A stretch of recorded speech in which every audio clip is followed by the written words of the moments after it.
OK, holky, mám tady pro vás překvapení. Rockstarův mikrofon! S tím teď vyvádí každou středu. No tak, jaký je to ve středu v Zanzi? Povídej.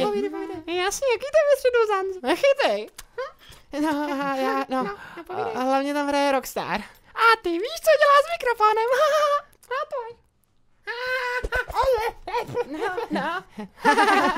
No tak, Rockstar.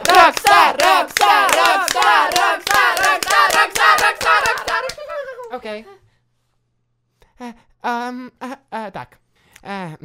Začíná tak, že si ten mikrofon takhle veme do ruky, tak.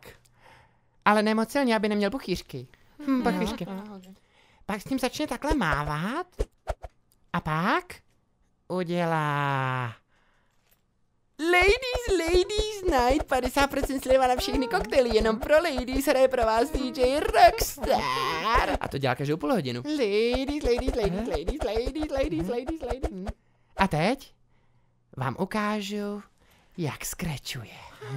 Klekne si tak, aby měl gramofon v úrovni krku, zvedne bradu a položí ji přímo na desku takhle. A začne skrečovat. Wiki, skrečí, wiki. Takhle skrečuje? Přesně takhle. A potom si vezme mikrofon a mlátí se. A to dělá každých 5 minut. A ty tam hraje každou středu? Každou! V Sexu ve městě říkali, že je Ježíš. A podle mě je to pravda.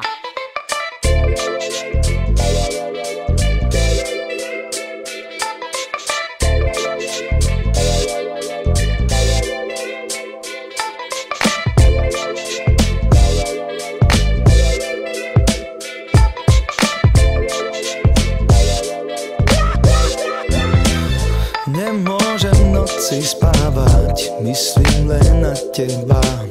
Vždy, keď sa na mňa pozrieš, som celý bez seba.